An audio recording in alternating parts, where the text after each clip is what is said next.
Hello guys, and Russians have serious problems with their military bases literally in every corner of the world. Yesterday, thousands of square meters were destroyed on a Russian ammunition depot in Novosibirsk. Novosibirsk is a big city in Siberia, really far away from the Ukrainian border, more than 3,000 kilometers. So perhaps someone smoked, and I don't mind this smoking epidemic on Russian military objects.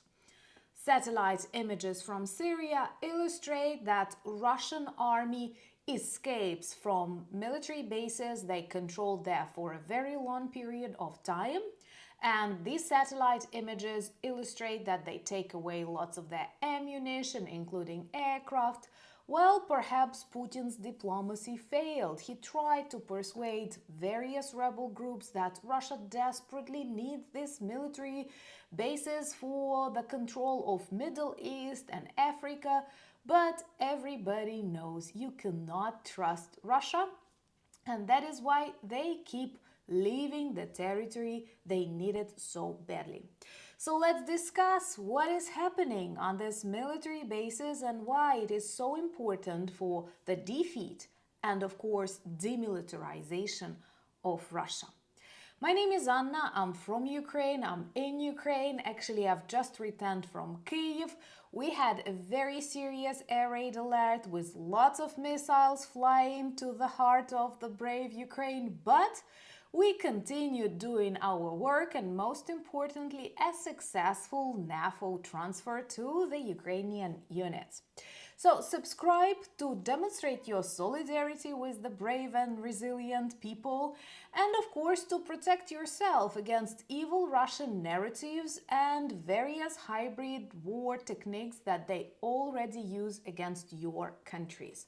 Subscribe and join the community of the channel.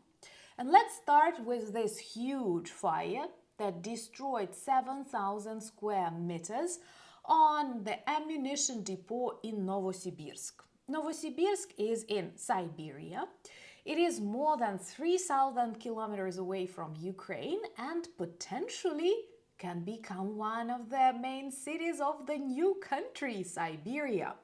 You will be surprised, but many people who live there do not identify themselves as Russians, but say they are Siberians. And in 2014, after the Ukrainian Revolution of Dignity, they had a movement for free Siberia. And they are actually very different from a typical person from Moscow or St. Petersburg. So who knows, maybe sometime soon after the defeat of Kremlin, we will get a new country, Siberia. If you want to know more about the potential dissolution of Russia, I will link a video about that. And no, there is no need to be afraid. So, whenever we learn about the destruction of an ammunition depot, I am happy because this, first of all, saves lives of Ukrainian people, but also this invests into our strategy to demilitarize Russia. And this is the only way to achieve lasting peace in my quite big part of the world. And those countries that once were occupied by the Soviet Union or Russian Empire totally support the Ukrainian perspective. I hope that sometime soon we will become leaders of this part of the world and will guarantee good security, not just to Ukraine, but many Eastern and Central European countries that need that. Subscribe to see the collapse of the Kremlin and the strengthening of Ukraine and other freedom-loving countries. That is important. And share these videos on your social media platforms. Another beautiful satellite images from Syria illustrate how Russian military flee military bases there. And that is one of the greatest problems for Putin, because he tried everything to negotiate with Erdogan, to negotiate with different groups of rebels in Syria and to stay on that military basis. But no, and satellite images beautifully illustrate how they pack old Soviet crap, some of new Russian weapons, their aircraft, and move away. This is the best strategy one can choose when cooperating with Russia. You can never trust this country because literally there is no agreement they did not violate. It is not worth a paper on which it was signed. As a Ukrainian, I can enumerate you like dozens of agreements that they violated, and not just violated, that did the contrary to what they promised. And Syrians know that.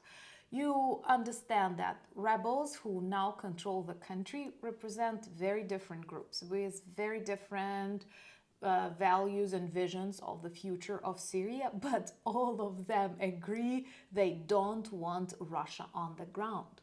And most importantly, after we witnessed all the terror, all the awful things that happened in Syrian prisons, we have to realize it was possible because Assad was backed up by Putin, and not just backed up, now he is hiding in Moscow, same as the so-called Ukrainian president Yanukovych.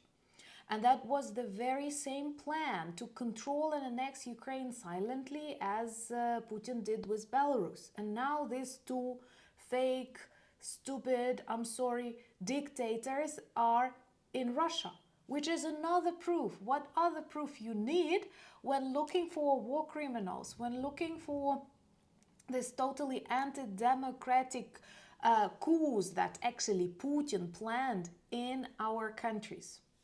And I think that the presence of Assad, whose awful crimes we now observe online, is just one more very serious argument why we need to defeat Russia, why we need to demilitarize and, I don't know, denazify exactly Moscow, Kremlin. It is the only way to achieve lasting peace in this part of the world.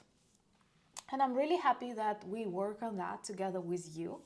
I have just returned back from Kiev, so please, kind people, don't comment. Anna looks tired. Anna is tired and now is dreaming about the pajama, but I had to share this good news about Russians fleeing their military bases because that's what is beautiful and that's what is important at the end of the day.